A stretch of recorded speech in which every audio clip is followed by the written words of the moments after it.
everybody, to another edition of the Buzz Week in Review. I'm Scott Douglas, along with Anne Holliday.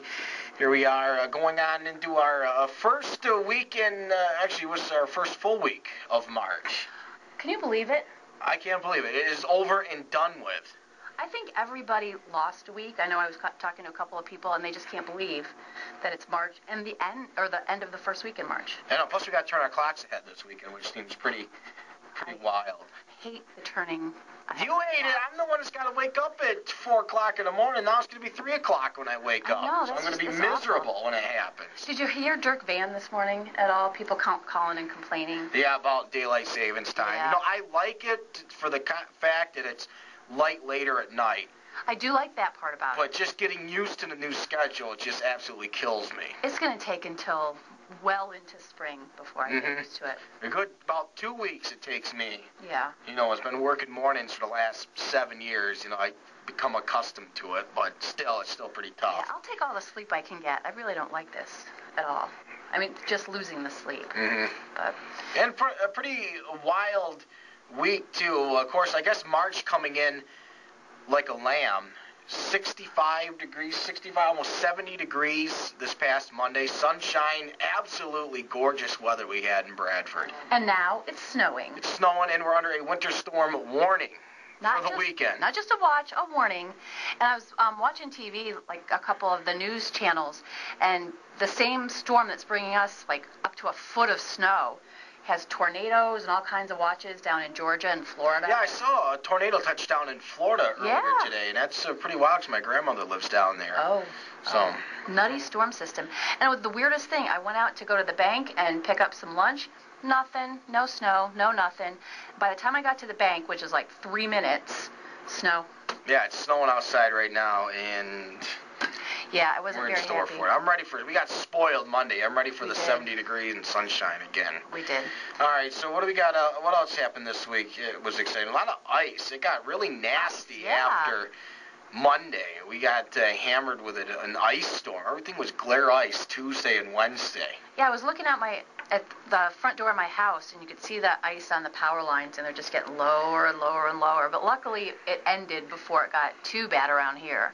It was actually way north of us, like Niagara County. New York got it pretty bad. But we got pretty bad on the higher elevations, too, because up where our FM tower is, we had a lot of problems with icing on the tower this past week, and it took some warm air yesterday to finally fix that problem. Yes, thank goodness it got fixed. I don't like it when the hero's, not at full power. I know. You can only get it in we couldn't even get it in the building here. That's how low. I mean, we're broadcasting in here. We couldn't even get it on our radio, but we got it. We're on.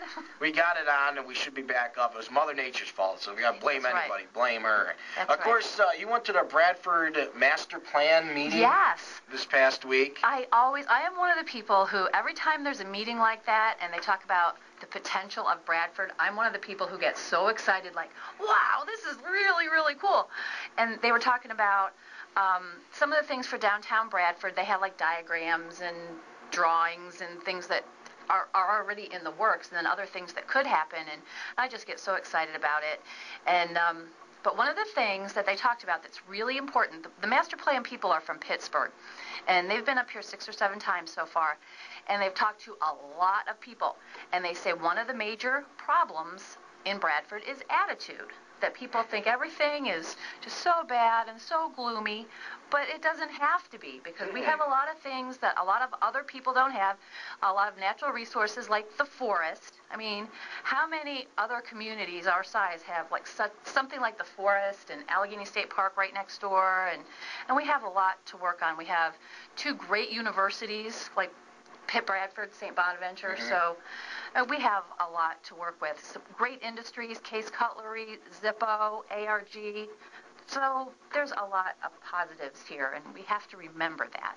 Yeah, and another thing, too, Frank actually brought it up earlier this week on the Morning Buzz, the fact that a lot of these downtown businesses don't feel the need to advertise, and then they wonder why they have to either go out of business or scrape to get by. And I brought it up on the air. You know, I'm not from around here. I have to commute from New York State down here, and I don't have time to read a newspaper. I never really could commit myself to sit down and read the newspaper. So all the information I get is through the radio station here.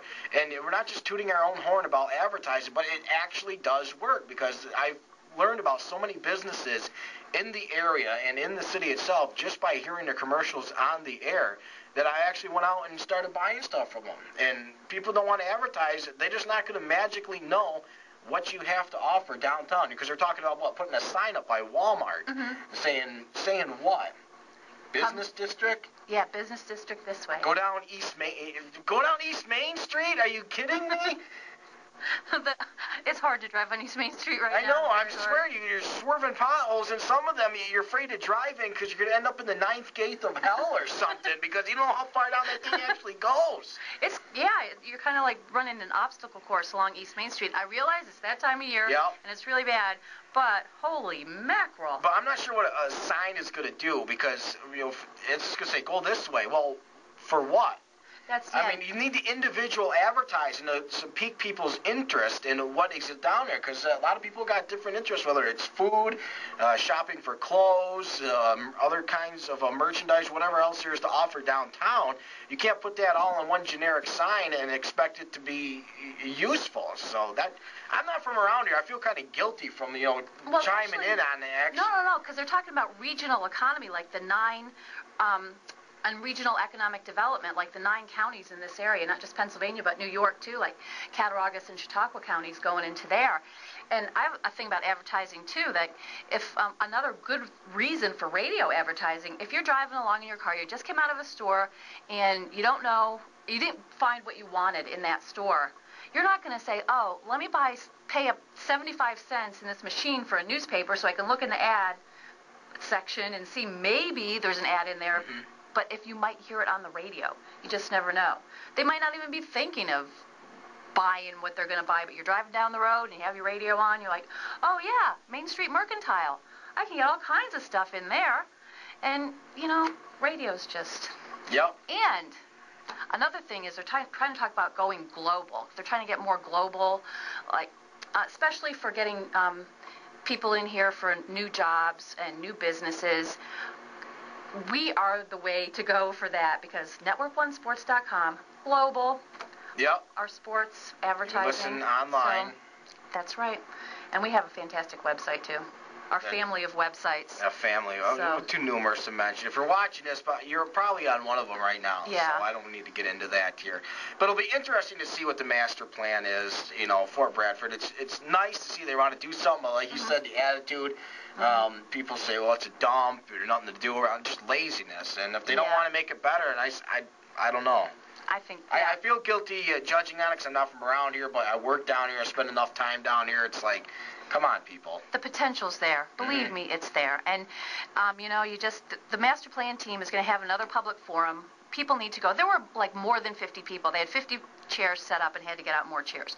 But it would still be nice to see more people go. The people who are always complaining about, oh, there's nothing to do, there's no place to park, there's not this, there's not that. You need to go to the meeting and find out what's going on. I'm actually working on my own master plan too. You didn't tell me that. For world domination. This is going to be this is going to be the summer of Douglas, and this is the first I'm announcing it right now. But I'm still trying to get some of the details tweaked on it. But I'm trying to be the most recognizable on-air personality in the region. So whatever you can do to help me out, I'd appreciate. Summer of Douglas. That sounds good. I like it.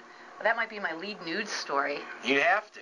I like it. I like it. And since Anne's been doing such a good job, I have to pass the torch. This little guy right here. For those of you at work here know what it is. For those of you who don't work here, you're probably wondering what the heck could this possibly be. Honestly, I've been here almost a year, and I don't even know what this thing is. But apparently it's something for Employee of the Month. And our own Anne Holliday is the recipient of it for this month, so I'm passing the torch. Next month is probably going to come right back here.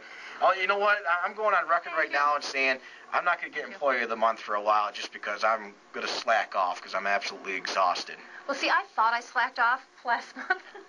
But it's okay. This guy from Senate Republican Communications sent me something, and he said, I got it first before any other media in the region. Thank you very much, Hanson Quickle.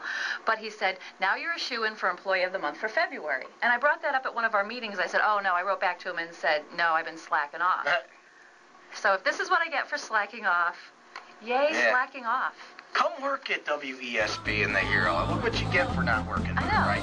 All right, that's going to wrap it up. I can't believe we're out of time already. Already? Really? I like talking about this master plan. We'll have to get into this some more. We will. All right, for Anne Holliday, I'm Scott Douglas. We'll talk to you next week. See ya.